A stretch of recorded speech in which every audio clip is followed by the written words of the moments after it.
인간의 약함에서 오는 강함, 역설적 인간 존재론에 관한 고찰, 인류 역사를 돌아보면 위대한 업적은 종종 가장 취약한 순간에서 탄생했습니다. 로마 제국의 폐허 위에 르네상스가 꽃피었고 대공황의 나락에서 현대 경제 체제가 재구성되었으며 개인적 차원에서도 삶의 가장 어두운 순간들이 종종 가장 깊은 지혜와 가장 큰 성장의 원천이 되었습니다. 이러한 역설, 즉 약함에서 강함이 태어난다는 것은 우리의 일상적 직관과 현대사회의 성공 신화에 정면으로 도전합니다. 오늘 우리는 인간 존재의 가장 근본적인 역설 중 하나를 탐구하려 합니다. 왜 인간은 약할 때 더 강해질 수 있는가?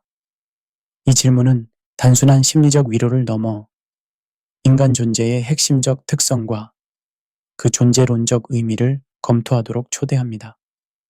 우리가 살아가는 현대사회는 강함, 자립, 성공, 그리고 끊임없는 성장을 숭배합니다. 소셜미디어는 완벽한 삶의 이미지로 가득 차 있고 기업 문화는 취약점을 드러내는 것을 약점으로 간주하며 대중매체는 자수성가한 영웅들의 이야기를 끊임없이 찬양합니다. 이러한 문화적 맥락에서 약함을 인정하는 것은 종종 실패의 징후로 해석됩니다. 하지만 인류의 위대한 지혜 전통들은 이와는 매우 다른 이야기를 들려줍니다. 동양의 도가 철학에서는 유연함과 부드러움이 단단함과 강직함을 이긴다고 가르칩니다. 불교에서는 고통과 무상함의 인정이 해탈의 기림을 설파합니다. 그리고 유대 기독교 전통에서는 약함, 겸손, 그리고 고난이 종종 신성한 변화의 도구로 그려집니다. 이 오디오북을 통해 우리는 약함의 패러독스를 심층적으로 탐구할 것입니다. 심리학, 철학, 신학, 그리고 현대과학의 렌즈를 통해 인간의 약함이 어떻게 예상치 못한 강함의 원천이 될 수 있는지 살펴볼 것입니다. 또한 실제 삶에서 이 원리를 어떻게 적용할 수 있는지에 대한 실용적인 통찰도 제공할 것입니다. 여정을 시작하기 전에 한 가지 명확히 해야 할 것이 있습니다. 이 탐구는 약함 자체를 찬양하거나 고통을 미화하려는 것이 아닙니다. 오히려 인간 경험의 전체 스펙트럼, 즉 강함과 약함, 기쁨과 고통, 성공과 실패 등을 인정하고 그 안에서 의미와 성장의 가능성을 발견하려는 시도입니다. 이제 약함의 패러독스를 향한 우리의 지적 여정을 시작해 봅시다. 제1장 약함의 문화적 맥락과 역사적 관점. 인류의 다양한 문화와 역사적 맥락에서 약함에 대한 인식은 놀라울 정도로 다양합니다. 고대 스파르타에서는 약함의 표현이 사회적 추방의 원인이 되었고, 로마 제국에서는 남성적 용기와 힘을 상징하는 비르투스가 최고의 덕목으로 여겨졌습니다. 이와 대조적으로 동아시아의 여러 전통에서는 유연함과 적응력이 진정한 강함의 표현으로 간주되었습니다. 현대 서구 사회의 약함에 대한 인식은 주로 계몽주의와 산업혁명의 영향을 받았습니다. 이성, 진보, 그리고 자기결정의 이상은 자립적이고 감정적으로 통제된 개인이라는 이상형을 형성했습니다. 20세기의 소비자 자본주의와 개인주의의 부상은 이러한 경향을 더욱 강화했으며 성공, 생산성, 그리고 끊임없는 자기 향상이 문화적 명령이 되었습니다. 그러나 이러한 지배적인 내러티브 속에서도 약함에 대한 대안적 시각은 항상 존재해 왔습니다. 예를 들어 낭만주의 운동은 감정적 취약성과 자연에 대한 경외심을 찬양했으며 여러 종교 전통들은 겸손과 자기 포기의 가치를 강조해 왔습니다. 최근 들어 포스트 모던 철학과 페미니스트 이론은 서구의 강함과 자율성에 대한 전통적 관념에 도전하며 상호 의존성과 관계성의 중요성을 재조명하고 있습니다. 흥미롭게도 최근의 뇌과학 연구는 이러한 문화적 대안 내러티브를 뒷받침하는 증거를 제공하고 있습니다. 인간의 뇌는 본질적으로 사회적이며 우리의 신경 시스템은 타인과의 연결과 공감을 위해 설계되어 있다는 것이 밝혀지고 있습니다. 다시 말해, 우리는 생물학적으로 독립적인 존재가 아니라 상호 의존적인 존재로 프로그래밍 되어 있는 것입니다. 여기서 조금 냉소적인 질문을 던져볼까요?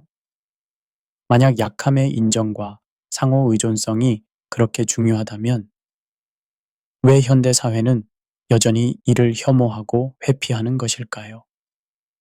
아마도 그것은 약함이 우리의 가장 깊은 실존적 불안, 통제력 상실, 죽음, 그리고 무의미함에 대한 두려움을 건드리기 때문일 것입니다.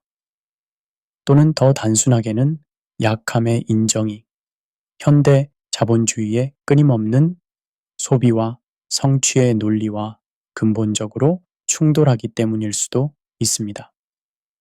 어떤 이유에서든 약함에 대한 우리 사회의 집단적 회피는 심각한 대가를 치르게 합니다.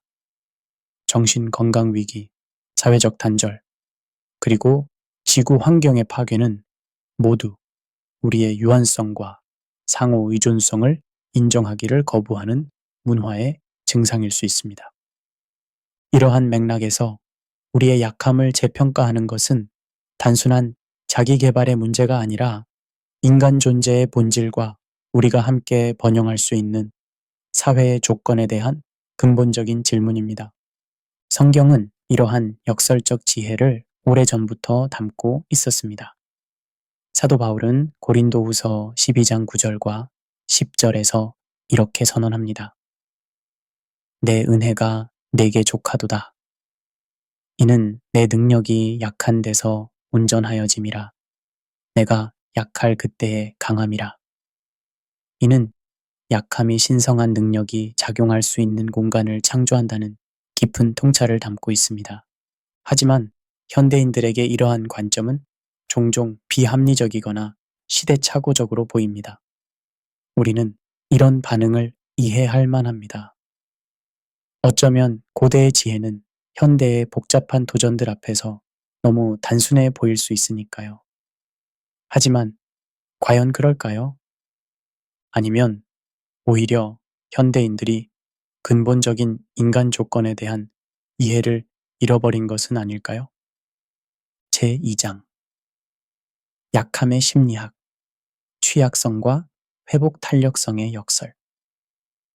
현대 심리학은 인간의 약함과 취약성이 역설적으로 심리적 건강과 회복 탄력성의 핵심 요소임을 점점 더 인식하고 있습니다. 이는 직관에 반하는 발견처럼 보일 수 있지만 다양한 연구 분야에서 일관되게 관찰되고 있습니다. 트라우마 연구에서는 외상 후 성장이라는 현상이 광범위하게 기록되고 있습니다. 이는 심각한 고난, 상실 또는 트라우마를 겪은 많은 사람들이 단순히 이전 상태로 회복되는 것을 넘어 더 깊은 의미감, 더 강한 관계, 그리고 새로운 가능성에 대한 인식을 발전시킨다는 것입니다. 예를 들어 암 생존자들에 대한 연구는 많은 이들이 질병 경험을 통해 삶의 우선순위를 재정립하고 현재 순간에 더 깊이 감사하며 대인 관계에서 더 큰 진정성을 발전시켰다고 보고함을 보여줍니다. 중독 회복 분야에서는 자신의 무력함을 완전히 인정하는 순간인 바닥치기가 종종 진정한 치유의 시작점으로 간주됩니다. 12단계 프로그램의 첫 번째 단계는 정확히 이것을 요구합니다. 우리는 알코올 또는 다른 중독에 대해 무력하며 우리의 삶이 감당할 수 없게 되었음을 인정했다. 이러한 항복의 역설은 수많은 회복 이야기에서 핵심 전환점으로 등장합니다. 진화심리학은 이러한 패턴에 대한 또 다른 렌즈를 제공합니다. 인류 진화 과정에서 우리 조상들은 극도로 취약한 존재였습니다. 구체적으로 설명하면 그들은 신체적으로 약하고 감각적으로 제한되어 있었으며 오랜 기간에 의존적 유아기를 가졌습니다. 그러나 바로 이러한 취약성이 협력, 도구 사용, 그리고 복잡한 언어 발달과 같은 적응적 전략을 촉진했습니다. 다시 말해, 우리의 약함이 우리의 독특한 인간적 강점의 촉매제가 되었을 수 있습니다. 물론, 이러한 진화적 관점은 단지 하나의 설명 모델일 뿐입니다. 이는 세계를 이해하는 유용한 렌즈이지만 인간 존재의 전체 의미나 목적을 완전히 포착할 수는 없습니다. 우리는 여기서 진화론을 절대적 진리가 아닌 인간 조건을 이해하기 위한 하나의 유익한 관점으로 고려하고 있습니다. 심리학자 브레네 브라운의 연구는 취약성의 중요성에 대한 현대적 이해에 크게 기여했습니다. 그녀의 연구에 따르면 자신의 약점과 불완전함을 기꺼이 인정하고 드러내는 사람들은 더 깊은 연결, 더 큰 창의성, 그리고 더 진정한 삶을 경험하는 경향이 있습니다. 반면 취약성을 회피하고 완벽한 이미지를 유지하려는 시도는 종종 고립, 불안, 그리고 수치심으로 이어집니다. 여기서 약간의 냉소적 관점을 덧붙이자면 현대 자기계발 산업의 아이러니를 지적할 수 있겠습니다. 수많은 자기계발서들이 당신의 약점을 극복하세요 라고 외치면서 동시에 진정성을 갖추세요 라고 조언합니다. 그러나 이 두 메시지는 근본적으로 충돌합니다. 진정한 자아는 약점과 결함을 포함하는데 어떻게 약점을 극복하면서 동시에 진정성을 유지할 수 있을까요? 이런 모순된 메시지는 많은 현대인들을 끊임없는 자기 향상과 자기 수용 사이에 혼란스러운 경계에 놓이게 합니다. 심리학적 연구가 계속해서 보여주는 것은 진정한 회복 탄력성은 약함을 부정하거나 극복하는 데서 오는 것이 아니라 그것을 수용하고 통합하는 데서 온다는 점입니다. 이는 스토아 철학자 세네카의 고난은 덕을 드러내는 기회라는 오래된 통찰과 일치합니다. 또는 성경의 관점에서 야고보서 1장 2절부터 4절의 가르침과 공명합니다. 내 형제들아, 너희가 여러 가지 시험을 만나거든 온전히 기쁘게 여기라. 이는 너희 믿음의 시련이 인내를 만들어내는 줄 너희가 알미라. 인내를 온전히 이루라. 이는 너희로 온전하고 구비하여 조금도 부족함이 없게 하려 함이라. 이러한 고대의 지혜와 현대 심리학의 발견은 약함이 단순한 결함이나 극복해야 할 장애물이 아니라 인간 경험의 필수적이고 잠재적으로 변혁적인 측면임을 시사합니다. 제3장 약함의 철학적 차원, 존재론적 취약성과 인간 조건. 철학적 관점에서 인간의 약함은 단순한 심리적 상태나 일시적 경험을 넘어 우리 존재의 근본적인 조건을 반영합니다. 실존주의 철학자들은 이를 존재론적 취약성이라고 부릅니다. 우리 존재 자체에 내재된 불확실성, 유한성, 그리고 우연성을 가리키는 개념입니다. 마르틴 하이데거는 인간 존재를 세계 내 존재로 개념화했습니다. 이 관점에서 인간은 완전히 자족적이거나 독립적인 주체가 아니라 항상 이미 세계와 얽혀 있고 다른 존재들과 관계 맺고 있는 존재입니다. 이러한 근본적인 상호 의존성은 통제와 자율성에 대한 우리의 환상을 무너뜨리며 우리가 본질적으로 취약한 존재임을 상기시킵니다. 에마누엘 레비나스는 이러한 통찰을 더욱 발전시켜 타인의 얼굴과의 만남에서 발생하는 윤리적 취약성을 강조했습니다. 레비나스에게 타인과의 진정한 만남은 우리의 자기 중심적 세계를 중단시키고 우리를 무한한 책임으로 소환합니다. 이 관점에서 약함, 즉 타인의 호소에 열려 있고 영향받을 수 있는 능력은 윤리적 존재의 필수 조건입니다. 한나 아렌트는 행위의 본질적 취약성과 불확실성을 탐구했습니다. 그녀에 따르면 진정으로 새로운 무언가를 세상에 가져오는 행위는 항상 그 결과를 완전히 통제할 수 없다는 위험을 수반합니다. 그러나 바로 이 취약성이 인간의 자유와 다원성을 가능하게 합니다. 이러한 철학적 관점들은 약함을 단순한 결핍이 아닌 인간 존재의 고유한 특성으로 재구성합니다. 더 나아가 그들은 우리의 취약성이 윤리, 창의성, 그리고 진정한 연결의 가능성 조건임을 시사합니다. 여기서 약간 냉소적인 관찰을 해보자면 현대 기술과 소비주의 문화가 이러한 존재론적 취약성을 얼마나 필사적으로 부정하려 하는지 주목할 만합니다. 스마트폰은 우리에게 끊임없는 연결과 정보에 대한 통제를 약속하고 소셜미디어는 완벽하게 큐레이션된 자아 이미지를 구축할 수 있는 환상을 제공하며 광고는 모든 불안과 불확실성이 적절한 제품 구매로 해결될 수 있다고 제안합니다. 그러나 이러한 시도들은 궁극적으로 공허합니다. 그들은 우리의 존재론적 취약성을 제거하기보다는 단지 그것을 은폐하고 그 과정에서 우리를 더 깊은 소외와 불안으로 이끕니다. 불교 철학은 이러한 현대적 자아 강화의 시도에 대한 강력한 해독제를 제공합니다. 불교의 핵심 교리인 무아는 고정되고 독립적인 자아의 환상을 해체합니다.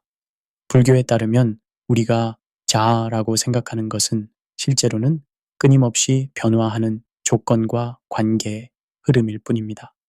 이 관점에서 우리의 취약성을 부정하는 것은 현실 자체를 부정하는 것이며 고통의 원인이 됩니다. 기독교 신학은 또 다른 차원을 추가합니다. 십자가의 신학에서 신성 자체가 취약성과 고통을 통해 계시됩니다. 고린도전서 1장 25절에서 바울은 하나님의 어리석음이 사람보다 지혜롭고 하나님의 약하심이 사람보다 강하니라고 선언합니다. 이는 약함이 단순히 인간 조건의 측면이 아니라 어떤 의미에서는 신성의 표현일 수 있음을 시사합니다. 경험적 예를 들자면 중증 장애를 가진 아들을 둔 한 아버지의 이야기를 생각해 볼 수 있습니다. 초기에 그는 아들의 상태를 고쳐야 할 문제로 보았습니다. 그러나 시간이 지나면서 그는 아들의 취약성이 사실은 깊은 지혜와 연민의 원천임을 발견했습니다. 아들은 완벽하게 자족적이거나 독립적이지 않았지만 그의 존재는 주변의 모든 사람들에게 진정한 인간성이 무엇인지를 상기시켰습니다. 그의 필요는 공동체를 형성했고 그의 단순한 기쁨은 다른 이들에게 현재 순간에 충실할 것을 가르쳤습니다. 이러한 철학적, 신학적 관점에서 볼 때 약함은 극복해야 할 장애물이 아니라 우리의 인간성과 상호 연결성을 깊게 경험하는 초대장이 될 수 있습니다. 잠언 11장 2절은 이를 간결하게 표현합니다. 교만이 오면 욕도 오거니와 겸손한 자에게는 지혜가 있느니라.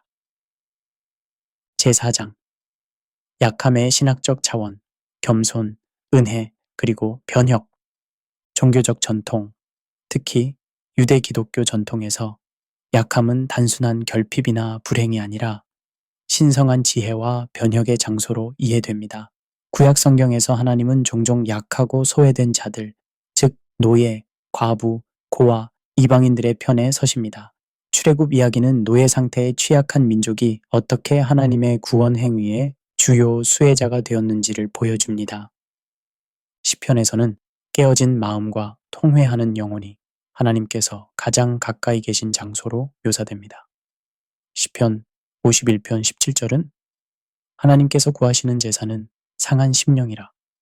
하나님이여 상하고 통회하는 마음을 주께서 멸시하지 아니하시리이다. 라고 선언합니다.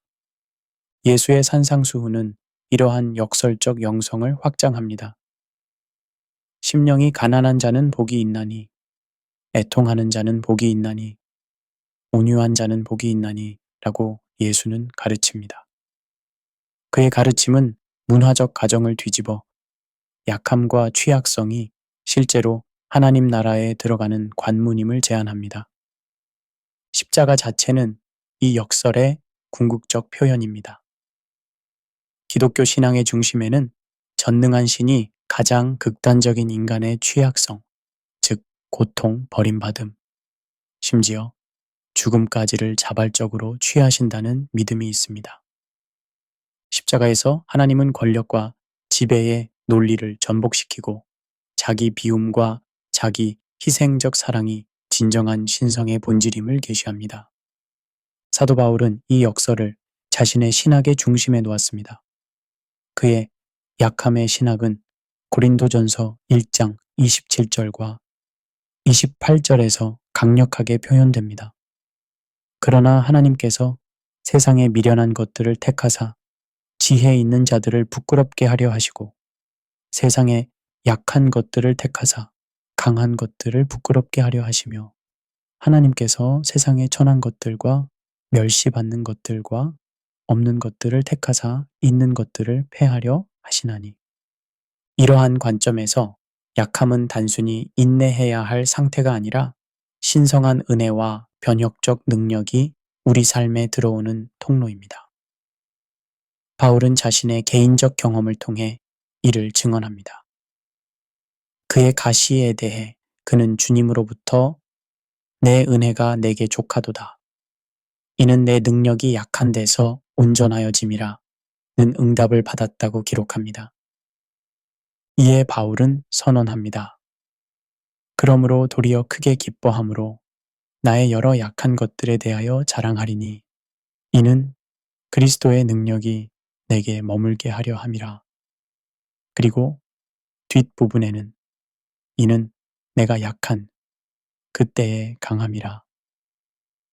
고린도후서 12장 9절과 10절. 물론 이러한 신학적 관점은 단순한 정신적 위안이나 현실 도피를 제공하지 않습니다. 오히려 그것은 우리가 약함을 새로운 방식으로 경험하고 해석할 수 있는 실존적 틀을 제공합니다. 약함은 수치스러운 실패가 아니라 하나님의 은혜와 만나는 장소, 우리 자신의 자원이 아닌 다른 곳에서 오는 힘을 경험하는 기회가 됩니다. 여기서 약간의 냉소적 질문을 던져볼 수 있겠습니다. 이러한 약함의 신학이 단순히 실패와 고통을 미화하는 방식은 아닐까요? 때로는 그렇게 오용될 수 있습니다. 하지만 그것의 진정한 의도는 고통을 찬양하는 것이 아니라 우리의 가장 어두운 순간에서도 의미와 변혁의 가능성을 발견하는 것입니다. 그것은 현실 도피가 아니라 실제를 더 깊게 포용하는 방식입니다. 알레한드로 가르시아 리베라가 쓰듯이 취약성은 우리를 현실과 연결시키는 방식입니다.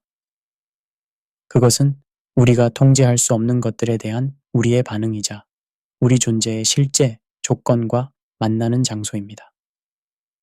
이러한 만남에서 우리는 새로운 종류의 능력, 즉 지배와 통제의 능력이 아닌 수용, 인내, 그리고 변혁의 능력들을 발견할 수 있습니다. 제5장 약함의 사회적 차원, 공동체, 연대, 그리고 정의. 약함의 수용은 단순히 개인적 심리 또는 영적 문제가 아닙니다. 그것은 깊은 사회적, 정치적 함의를 가지고 있습니다. 우리가 상호 취약성과 상호 의존성을 인정할 때 이는 우리의 사회 구조와 관계를 재구성하는 데 중요한 영향을 미칩니다. 현대사회에서 지배적인 신자유주의적 개인주의는 자급자족과 개인적 책임을 강조합니다. 이러한 관점에서 약함과 필요는 개인적 실패의 징후로 간주되며 사회 안전망에 의존하는 것은 도덕적 결함으로 낙인 찍힙니다. 그러나 이러한 관점은 인간 존재의 근본적인 상호 의존성을 무시합니다. 우리 모두는 다양한 방식으로 서로에게 의존합니다. 태어날 때, 아플 때, 늙을 때, 그리고 많은 다른 순간들에서. 약함의 윤리학은 상호 취약성의 인정에 기초한 다른 종류의 사회적 비전을 제안합니다. 이 비전에서 돌봄과 상호 지원은 단순한 자선이 아니라 사회정의의 본질적 요소가 됩니다. 취약한 집단에 대한 지원은 관용의 문제가 아니라 우리 공통된 인간성에 대한 인정에서 비롯되는 필수적인 책임입니다. 페미니스트 윤리학자 버지니아 헬드와 에바 키테이는 이러한 관점을 돌봄의 윤리학으로 발전시켰습니다.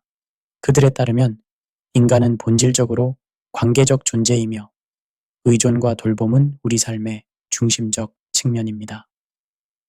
이러한 관점은 자율성과 독립성에 대한 전통적인 서구적 강조를 전복시키고 상호 의존과 돌봄의 가치를 재평가합니다.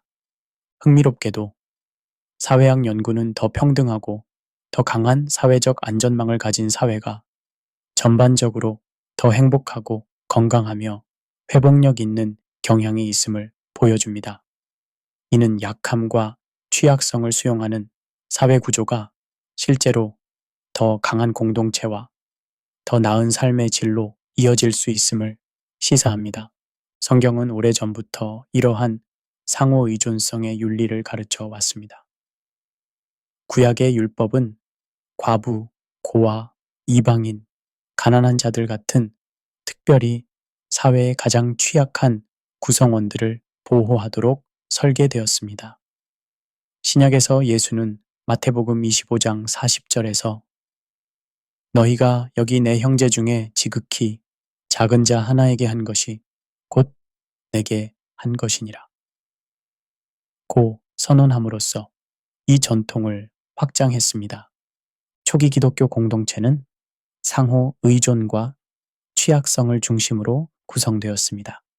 사도행전 4장 32절부터 35절은 이렇게 기록합니다.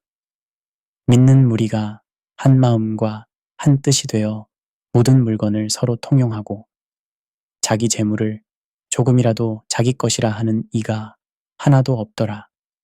그리고 끝부분에는 그 중에 가난한 사람이 없으니 이는 밭과 집 있는 자는 팔아 급한 것의 값을 가져다가 사도들의 발 앞에 두매 그들이 각 사람의 필요를 따라 나누어 주미러라.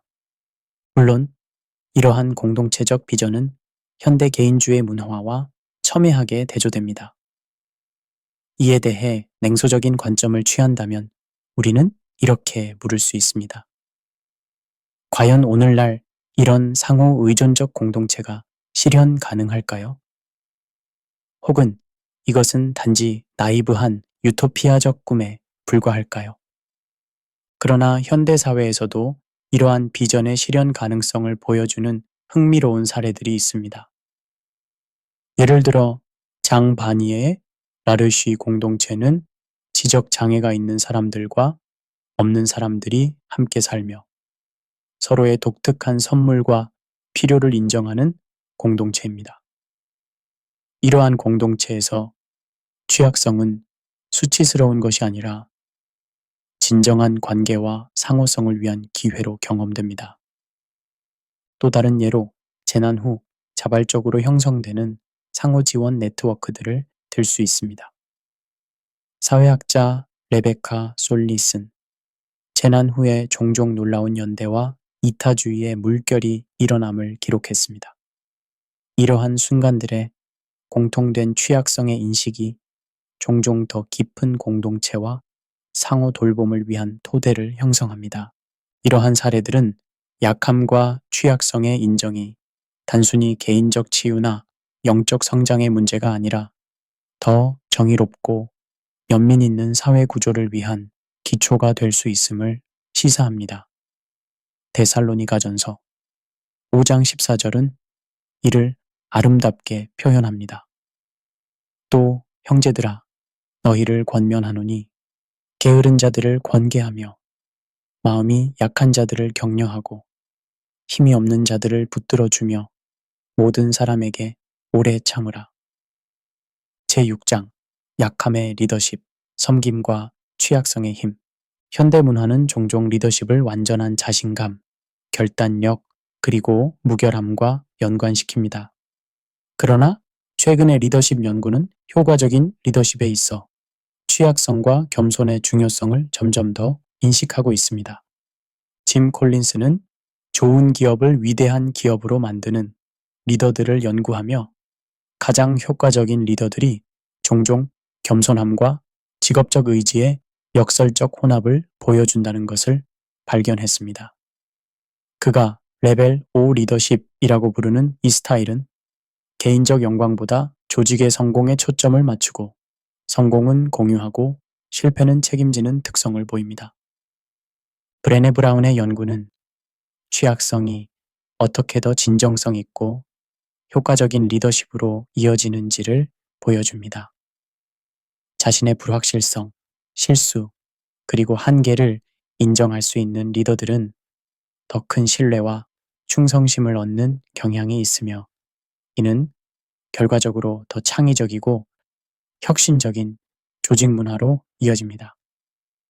실제 사례로 중견 소프트웨어 회사의 CEO였던 한 리더의 경우를 생각해 보겠습니다.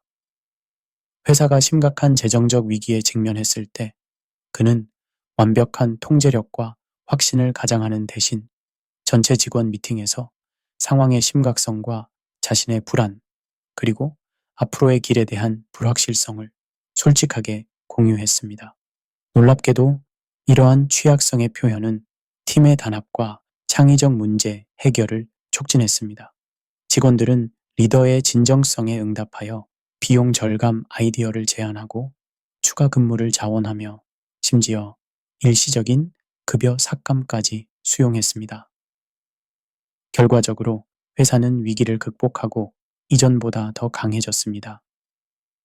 이러한 취약한 리더십 모델은 예수의 섬기는 리더십 모델과 깊은 공명을 이룹니다. 마가복음 10장 42절부터 45절에서 예수는 이렇게 말씀하십니다.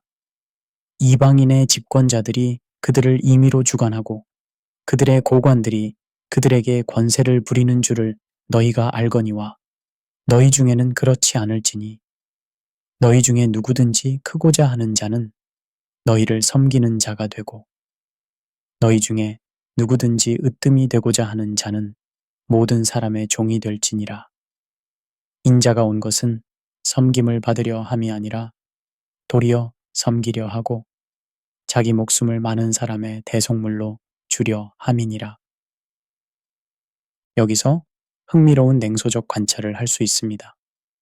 많은 기업과 조직들이 섬기는 리더십을 찬양하면서도 실제로는 자기 홍보와 자기 보호에 몰두하는 리더들에게 보상하는 문화를 유지합니다.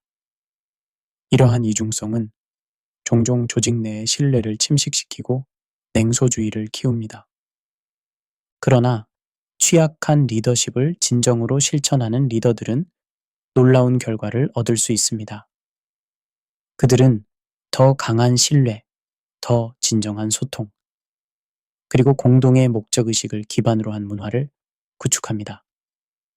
그들은 실수와 실패가 학습과 혁신의 필수적인 부분임을 인정함으로써 팀원들이 위험을 감수하고 창의적인 솔루션을 추구하도록 격려합니다. 예수는 이러한 리더십의 궁극적 모델을 제공합니다. 그는 전능함에도 불구하고 인간의 취약성을 취하셨고 권력의 욕망 대신 섬김의 자세를 보여주셨으며 영광 대신 십자가를 선택하셨습니다. 그의 모범은 진정한 강함이 취약성, 섬김, 그리고 자기 희생적 사랑에서 발견됨을 보여줍니다. 빌립보서 2장 5절부터 8절은 이 역설적 리더십 모델을 이렇게 표현합니다. 너희 안에 이 마음을 품으라. 곧 그리스도 예수의 마음이니 그는 근본 하나님의 본체시나 하나님과 동등됨을 취할 것으로 여기지 아니하시고 오히려 자기를 비워 종의 형체를 가지사 사람들과 같이 되셨고 사람의 모양으로 나타나사 자기를 낮추시고 죽기까지 복종하셨으니 곧 십자가의 죽으심이라. 제7장 약함의 실천, 일상에서의 적용. 지금까지 약함의 심리학적, 철학적, 신학적, 사회적 측면들을 탐구했습니다. 그러나 이 모든 통찰들을 어떻게 우리의 일상생활에 적용할 수 있을까요? 약함의 패러독스를 실천하는 것은 구체적으로 어떤 모습일까요? 첫째, 약함의 실천은 자기 인식과 정직한 자기 평가에서 시작됩니다. 이는 우리의 한계, 취약점, 그리고 의존성을 인정하는 것을 의미합니다. 물론 이 행위는 자신에게뿐만 아니라 적절한 경우 타인에게도 적용됩니다. 그러나 이는 쉽지 않은 과제입니다. 우리 문화는 성취와 성공의 이미지를 과시하도록 우리를 조건화하며 약점을 드러내는 것은 종종 위험하게 느껴집니다. 그러나 심리학자 칼을 융기 지적했듯이 우리가 똑바로 보지 않는 것이 우리의 그림자가 되고 우리가 인정하지 않는 것이 우리의 운명이 된다. 우리의 약점을 인정하고 포용할 때 우리는 그것들에 의해 무의식적으로 지배되는 것을 멈추고 그것들을 우리 전체 존재의 일부로 통합할 수 있게 됩니다. 둘째, 약함의 실천은 진정한 상호 의존적 관계를 발전시키는 것을 의미합니다. 이는 도움을 요청하고 다른 이들의 지혜와 지원을 받아들이며 자신의 지혜와 지원을 다시 제공하는 것을 포함합니다. 이는 내가 당신을 필요로 하고 당신은 나를 필요로 한다 라는 인간 존재의 근본적 진실을 인정하는 것입니다. 실용적인 예로 이는 고립되어 모든 것을 혼자 해결하려 하는 대신 친구나 가족에게 어려운 시간을 이야기하는 것일 수 있습니다. 또는 직장에서 이는 모든 답을 알고 있는 척하는 대신 동료들의 통찰력과 기술을 인정하고 활용하는 것일 수 있습니다. 셋째, 약함의 실천은 우리 자신과 타인에게 더 큰 연민을 발전시키는 것을 의미합니다. 우리 자신의 불완전함과 고통을 인정할 때 우리는 종종 타인의 불완전함과 고통에 대해 더 열린 마음을 갖게 됩니다. 이는 실패에 대한 부끄러움과 엄격한 판단을 넘어 우리 모두가 공유하는 인간성에 대한 더 깊은 연결로 이어질 수 있습니다. 한 심리치료사의 경험을 생각해 보겠습니다. 그녀는 항상 자신의 전문성과 지혜로 내담자들을 도울 수 있다고 생각했습니다. 그러나 심각한 건강 문제로 인해 직장을 떠나야 했을 때 그녀는 자신의 취약성과 한계, 정면으로 마주해야 했습니다. 회복 과정 동안 그녀는 자신의 이 경험이 실제로 그녀의 치료 접근 방식을 더 깊고 더 진정성 있게 변화시켰음을 발견했습니다. 자신의 고통과 한계를 경험함으로써 그녀는 내담자들의 고통에 새로운 방식으로 공감할 수 있게 되었고 그 결과 더 효과적인 치료사가 되었습니다. 넷째, 약함의 실천은 종종 불확실성과 통제 불가능함을 받아들이는 것을 의미합니다. 우리는 미래를 완전히 통제하거나 예측할 수 없습니다. 우리는 모든 문제에 대한 해답을 가지고 있지 않습니다. 이러한 근본적인 불확실성을 인정할 때 우리는 역설적으로 더 큰 평화와 적응력을 발견할 수 있습니다. 다섯째, 영적인 차원에서 약함의 실천은 자신의 한계를 넘어서는 무언가, 즉 신성한 존재, 우주적 질서 또는 단순히 자신보다 더 큰 공동체 등에 의존하는 것을 포함할 수 있습니다. 많은 영적 전통에서 이러한 의존의 인정은 진정한 자유와 평화의 핵심 요소로 여겨집니다. 기독교 전통에서 이러한 의존은 종종 항복 또는 맡김의 언어로 표현됩니다. 예수는 마태복음 11장 28절부터 30절에서 이렇게 초대합니다.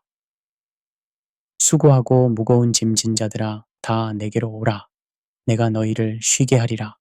그리고 이렇게 말씀하십니다. 이는 내 멍에는 쉽고 내 짐은 가벼움이라. 냉소적인 사람들은 이러한 접근이 단순히 현실의 어려움을 회피하는 방법이라고 주장할 수 있습니다. 그러나 깊은 영적 전통에서 이러한 맡김은 현실로부터의 도피가 아니라 현실과 더 깊게 관계하는 방식입니다. 그것은 우리의 통제 환상을 포기하고 우리 존재의 더 깊은 차원에 열려 있게 되는 것입니다. 실용적 관점에서 약함의 실천은 다음과 같은 구체적인 단계를 포함할 수 있습니다. 1. 매일 자신의 한계와 필요를 인정하는 순간을 가지기. 2. 정기적으로 다른 사람들에게 도움과 지원을 요청하기. 3. 자신과 타인의 불완전함에 대해 더 큰 연민을 기르기. 4. 매일의 감사 연습을 통해 자신이 받은 선물과 지원을 인식하기. 5.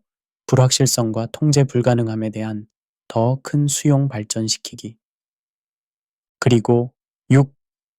자신보다 더 큰 무언가에 대한 신뢰와 의존 기르기. 잠언 3장 5절과 6절은 이러한 자세를 아름답게 표현합니다. 너는 마음을 다하여 여호와를 신뢰하고 내 명철을 의지하지 말라. 너는 범사에 그를 인정하라. 그리하면 내 길을 지도하시리라. 이러한 실천은 쉽지 않으며 평생의 여정이 될 수 있습니다. 그러나 약함의 패러독스를 받아들일 때 우리는 더 깊은 지혜, 더 진정한 관계, 그리고 정통성과 평화의 새로운 원천을 발견할 수 있습니다. 제8장 약함에서 오는 변혁적 강함, 종합과 비전. 이 오디오북을 마무리하며 우리가 탐구한 다양한 관점들을 통합하고 약함에서 오는 변혁적 강함에 대한 더 통합적인 비전을 제시하고자 합니다. 약함의 패러독스는 우리 인간 경험의 핵심에 있습니다. 우리는 유한하고 상처받기 쉬우며 근본적으로 상호 의존적인 존재입니다. 이러한 현실을 부정하는 것은 자연의 법칙과 싸우는 것과 같습니다. 그리고 그것은 우리를 더 많은 고통, 소외, 그리고 궁극적으로는 약화로 이끕니다. 그러나 우리의 약함과 취약성을 인정하고 포용할 때 놀라운 일이 일어납니다. 우리는 더 깊은 연결, 더 진정한 관계, 그리고 자신과 다른 이들에 대한 더 큰 연민을 경험합니다. 우리는 통제의 환상을 포기하고 삶의 풍요로움과 복잡성에 더 열린 자세를 취합니다. 우리는 자신의 힘과 자원에만 의존하는 것을 넘어 다른 이들과의 협력과 더 큰 지혜와 힘의 원천과의 연결로 나아갑니다. 이것이 바로 약함에서 오는 변혁적 강함입니다.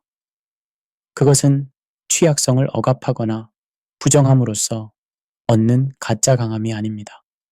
그것은 취약성을 인정하고 포용함으로써 발견되는 더 깊고 더 진정한 종류의 강함입니다. 이러한 변혁적 강함은 여러 형태로 나타납니다. 첫째, 심리적 회복 탄력성. 고난과 트라우마를 통해 더 큰 내적 자원과 지혜를 발전시키는 능력. 둘째, 관계적 진정성. 가면을 벗고 진정한 자아로 관계 맺을 수 있는 용기. 셋째, 윤리적 용기. 자신의 한계와 오류를 인정하고 필요할 때 용서를 구하고 변화할 수 있는 도덕적 힘. 넷째, 창의적 개방성. 불확실성과 모호함을 견디고 새로운 가능성과 관점에 열려 있는 능력. 다섯째, 영적 겸손. 자신이 모든 답을 갖고 있지 않음을 인정하고 더 큰 지혜에 열린 자세. 여섯째, 섬기는 리더십. 권력과 통제가 아닌 공감과 섬김에 기반한 영향력. 일곱째, 공동체적 연대. 개인의 독립이 아닌 상호 지원과 돌봄의 네트워크를 형성하는 능력. 성경은 이 변혁적 강함의 여러 측면을 아름답게 포착합니다. 사도 바울은 자신의 가시에 대한 기도가 응답되지 않았을 때 하나님으로부터 들은 말씀을 이렇게 전합니다. 내 은혜가 내게 족하도다. 이는 내 능력이 약한 데서 온전하여짐이라. 고린도후서 12장 9절. 이 말씀은 약함이 단순히 극복해야 할 장애물이 아니라 더 깊은 종류의 힘과 은혜가 우리 삶에 흘러들어올 수 있는 통로임을 암시합니다. 이사야 40장 29절부터 30절에서는 이 역설을 다음과 같이 표현합니다.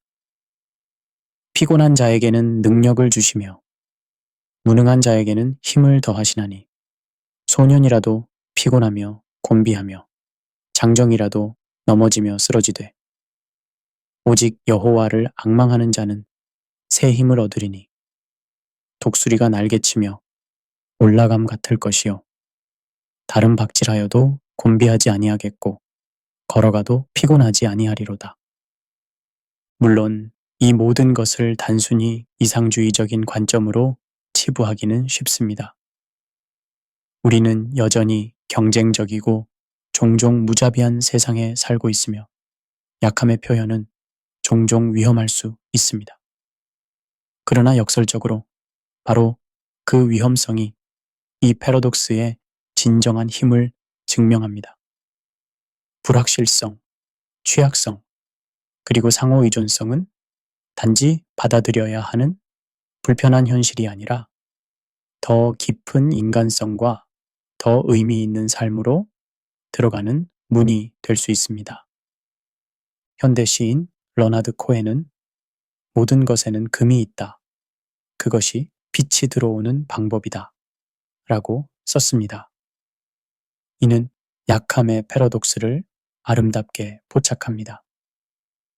우리의 균열과 빈 공간, 우리의 상처와 한계는 더 큰 빛과 은혜가 들어올 수 있는 계구부입니다. 심리학자 위니카스는 완벽한 어머니는 없다. 그리고 완벽한 어머니가 있다면 그것은 아이에게 재앙일 것이다. 라고 말했습니다. 어머니의 불완전함과 실패는 아이가 자신의 독립적인 자아를 발달시키는데 필수적입니다. 마찬가지로 우리 자신의 불완전함과 한계는 우리의 인간성과 성장에 필수적입니다.